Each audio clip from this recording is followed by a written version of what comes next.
Hello everyone, Kid here, back with another video. Today for you guys, I'm going to be reading the Indian Civil Rights Act of 1968. Once again, I'll leave a link just down in the description box below, along with an email. You can email us at themungs@gmail.com for private consultation. Without further ado, let me get right into it. The Indian Civil Rights Act of 1968 provides as follows.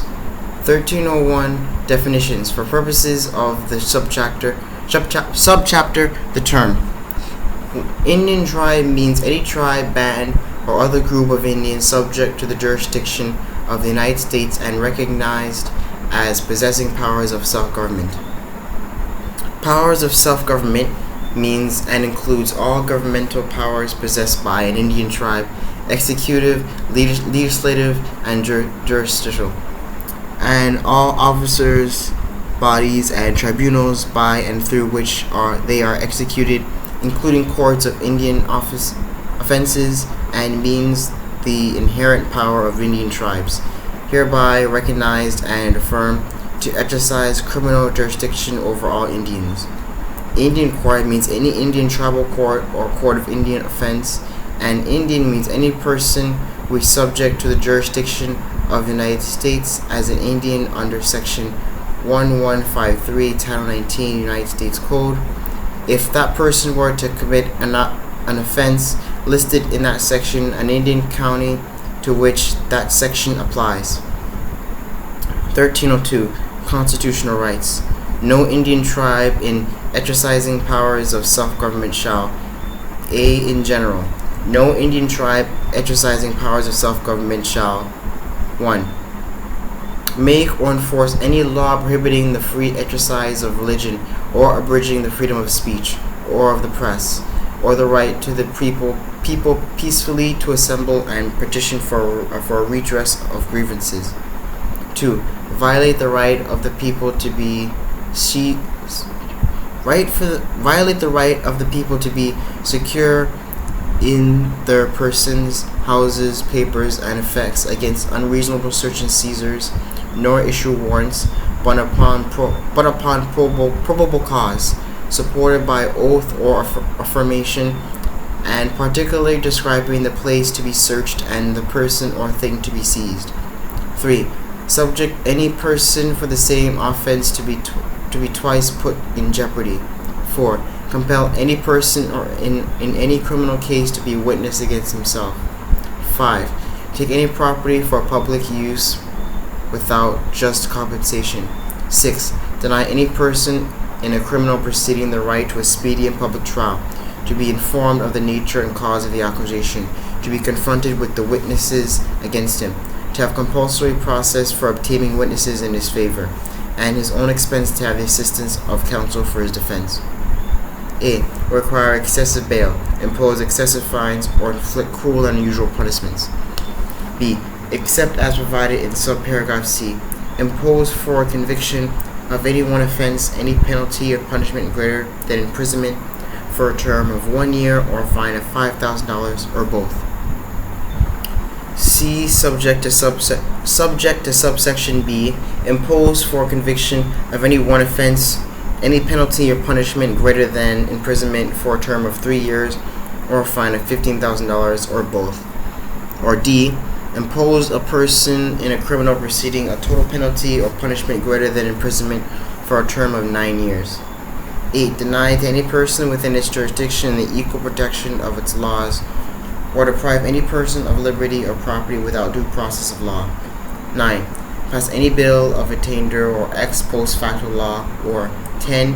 Deny any person accused of an offense punishable by imprisonment the right upon request to a trial by jury if not less than 6 persons. B. Offenses subject to greater than 1 year imprisonment or a fine greater than $5,000. A tribal court may subject a defendant to a term of imprisonment greater than 1 year, but not to exceed 3 years for any one offense. A fine greater than $5,000 will not exceed to A fine greater than $5,000, but not to exceed $15,000 or both if the defendant is a person accused of a criminal offense who 1. Has been previously convicted of the same or comparable offense by any jurisdiction in the United States, or 2. is being prosecuted for any offense comparable to an offense that would be punishable by more than 1 year of imprisonment if prosecuted by the United States or any of the states. C. Rights of defendants. In a criminal proceeding in which an Indian tribe, in exercising powers of self-government, imposes a total term of imprisonment of more than 1 year on a defendant, the Indian tribe shall 1. Provide to the defendant the right to effective assistance of counsel at least equal to that guaranteed by the United States Constitution, and, at the expense of the tribal government, to provide an indigent defendant the assistance of a defense attorney licensed to practice law by any jurisdiction in the United States that applies appropriate professional licensing standards and effectively ensures the competence and professional responsibility of its licensed attorneys.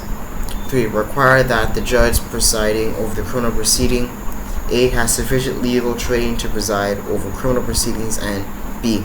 is licensed to practice law by any jurisdiction in the United States.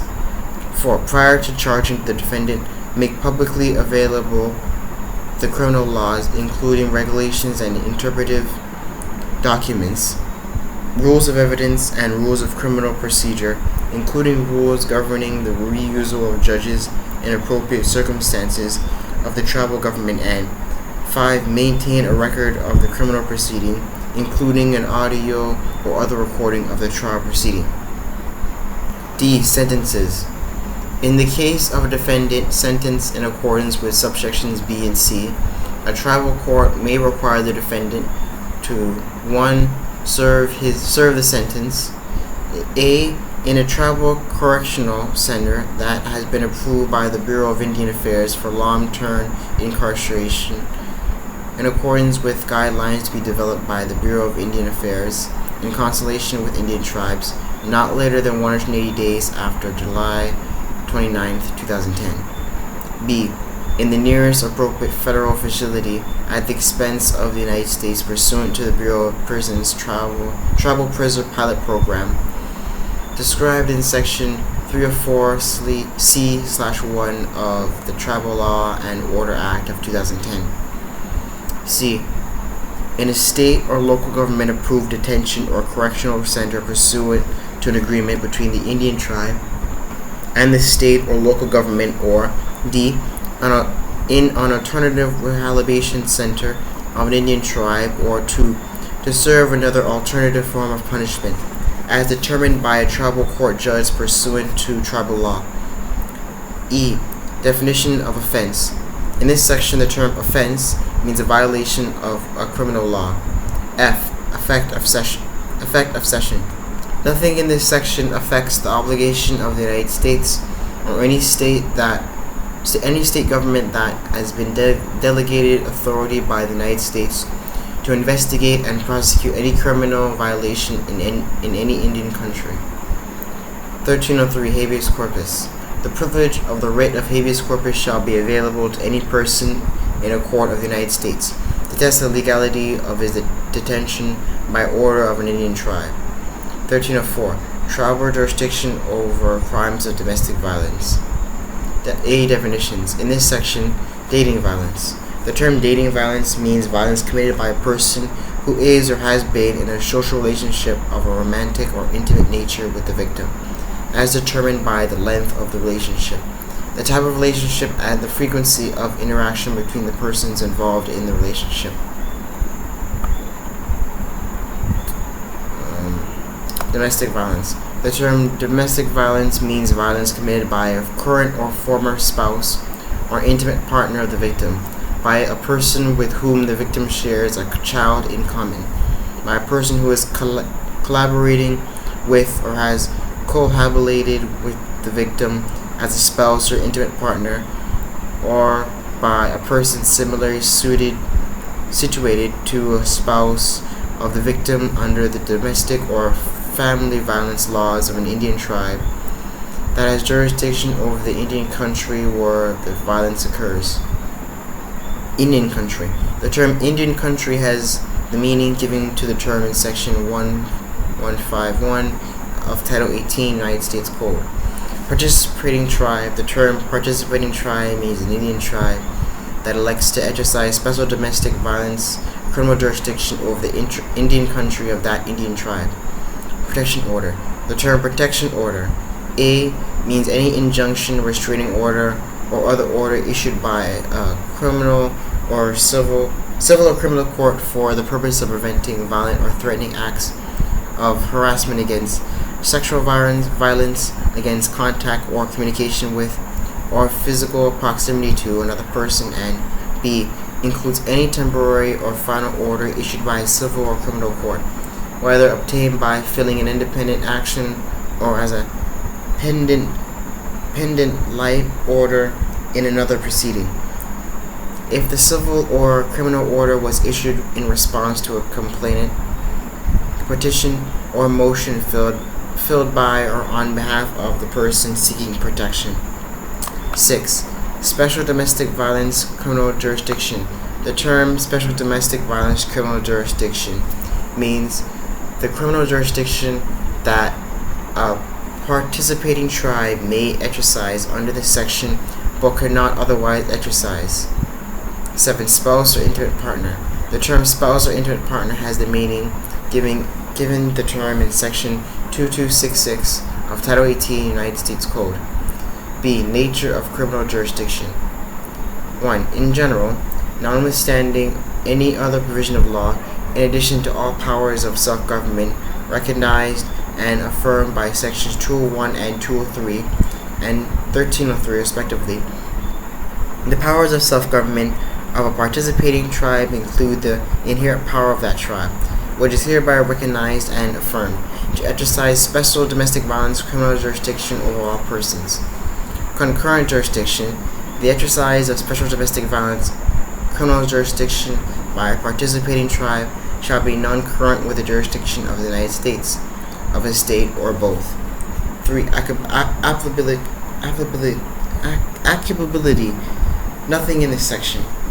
A. Creates or eliminates any federal or state criminal jurisdiction over Indian country, or B. Affects the authority of the United States or any state government that has been delegated authority by the United States to investigate and prosecute a criminal violation in Indian country.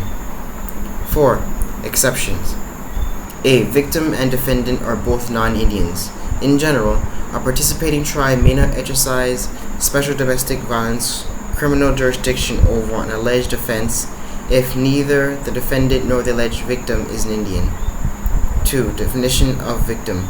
In a subparagraph, and with respect to a criminal proceeding in which a participating tribe exercises special domestic violence criminal jurisdiction based on a violation of a protection order. Criminal conduct. A participating tribe may exercise special domestic violence criminal jurisdiction over a defendant for criminal conduct that falls under one or more of the following categories. 1. Domestic violence and dating violence. An act of domestic violence or dating violence that occurs in the Indian country or of the participating tribe. 2. Violations of protection orders. An act that A. occurs in the Indian country of the participating tribe, and B. violates the protection order that 1. Prohibits or provides protection against violent or threatening acts of harassment against, sexual violence against, contact or communication with, or physical proximity to another person. 2. Was issued against the defendant. 3. Is enforceable by the participating tribe, and 4. Is consistent with section 2265B of Title 18 United States Code. Rights of defendants. In a criminal proceeding in which a participating tribe exercises special domestic violence criminal jurisdiction, the participating tribe shall provide to the defendant 1. All applicable rights under this act. 2.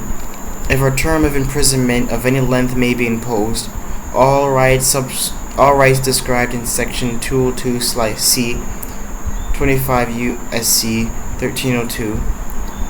3. The right to a trial by an impartial jury that is drawn from sources that A. reflect a fair cross-section of the community, and B.